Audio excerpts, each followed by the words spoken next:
Welcome back to episode 5 of Grateful Wealth Magnets. The majority of individuals or companies, they stay stagnant or hit a glass ceiling when they encounter challenges. An individual or a company's ability to pivot and progress through challenges is one of the key drivers of how to maintain relevance and growth. There are also key moments where an individual or a company needs to be able to intuitively know that change is needed in order to keep progressing forward. In today's episode, we're going to be talking about Starbucks and the key moments where the company has pivoted in its life cycle to achieve incredible success. Just to give you a brief 101 on Starbucks, the company was founded in 1970 by a group of individuals that lived in Seattle named Zev Siegel, Jerry Baldwin, and Gordon Bowker. The focus of the company over the first 12 years was really to produce high-quality coffee beans for its customers, as opposed to the coffee drinks that they serve now. The culture of purchasing a drink and enjoying it at a coffee bar didn't exist in the 1970s in the United States. The production of high-quality coffee beans and selling them through a handful of Starbucks locations continued on for more than 10 years in the early stages of the company's life cycle. So where things really changed for the company was in 1982, when the company hired Howard Schultz as the director of marketing and sales. Howard Schultz is the individual responsible for laying the foundation of the company's coming success. There's a really famous story out there about how Schultz was on a trip to Italy in 1983 and was inspired by the cafe culture he experienced there. He got an opportunity to witness the hospitality of being served a coffee drink in a more social environment. He came back with the idea that Starbucks should be thinking beyond just selling high-quality coffee beans to its customers and instead be focused on delivering a friendly customer service experience coupled with high-quality coffee drinks in their cafes. So the company, they pivoted, and they took on this challenge.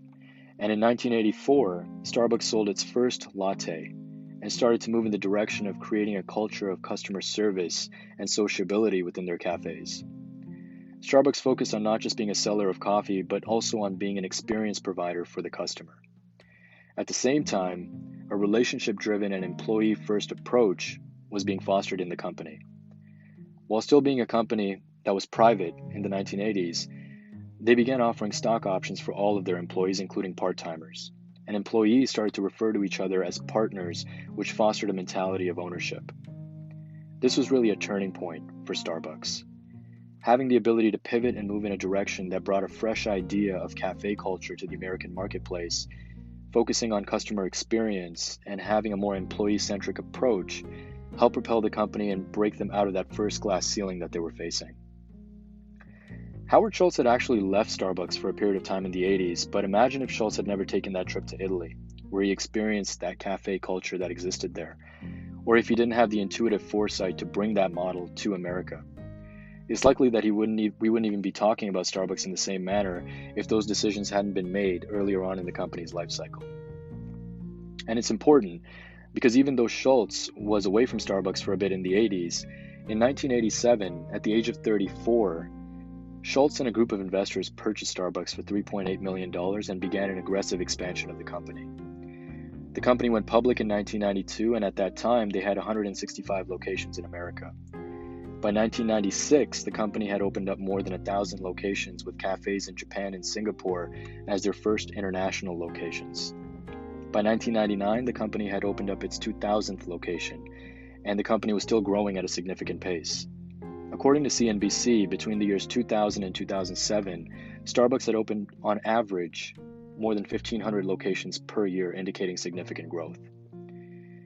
Growth, however, does not come without its hiccups and setbacks.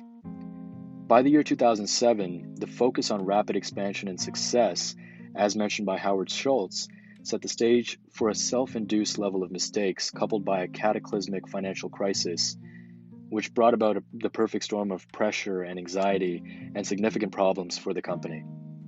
Schultz had actually given up the CEO title in the company and moved to the position of executive chairman in 2000, but was troubled by the growing hubris and sense of entitlement throughout the company because of their success. The company had become obsessed with catering to Wall Street's expectations of where they should be and started to focus on rewarding cold hard metrics such as sales per hour, transactions per hour, and revenues. The company had become less focused on the customer experience and the art of making coffee, and more focused on the transaction itself. This is where the company really was experiencing another glass ceiling, and intuitively, Schultz recognized this. So he and the company, they had to pivot again. And in order to pivot again, they had to break through that glass ceiling. And to do this, Schultz returned as CEO in January of 2008. Schultz was not only facing an uphill battle to realign the company's values, but he was also facing the burden of the financial crisis in 2008.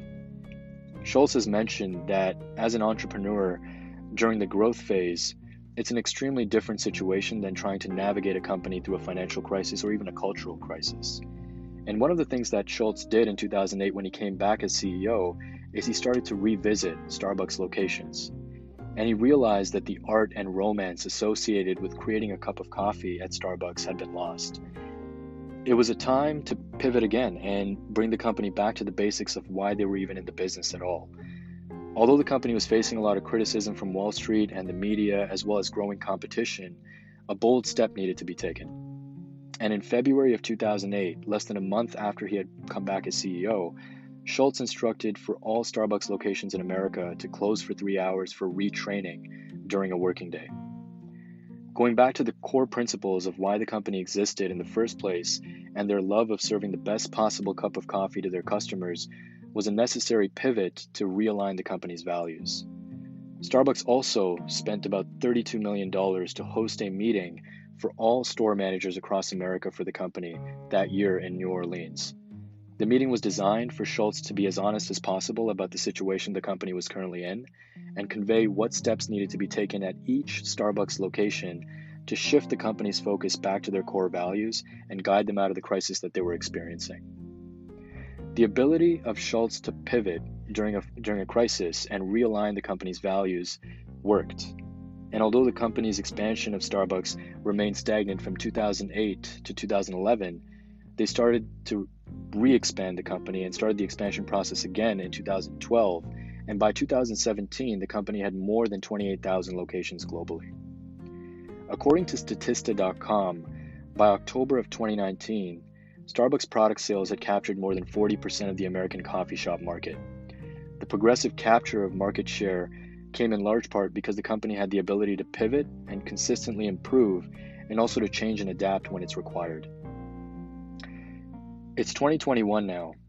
Howard Schultz is a retired executive chairman of Starbucks, and the company is still formidable, providing new products, a great customer experience, and still posting great financial results.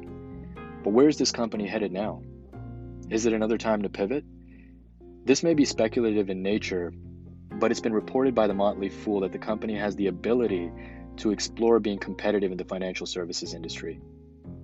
A really fun fact about the company is that a unique way that Starbucks has offered a great customer experience is through their rewards program. Customers can load dollars onto their Starbucks account and use these dollars for product purchases. And there's approximately $1.6 billion in stored value in Starbucks accounts, and these funds are not just sitting idle.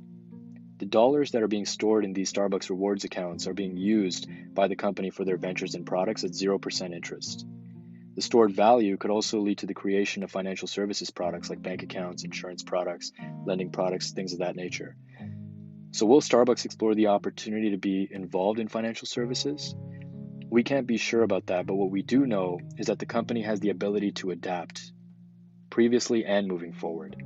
They have the ability to change with the tides and to pivot when necessary to keep progressing. Thank you for tuning into this week's episode of Grateful Wealth Magnets, and we'll see you next week.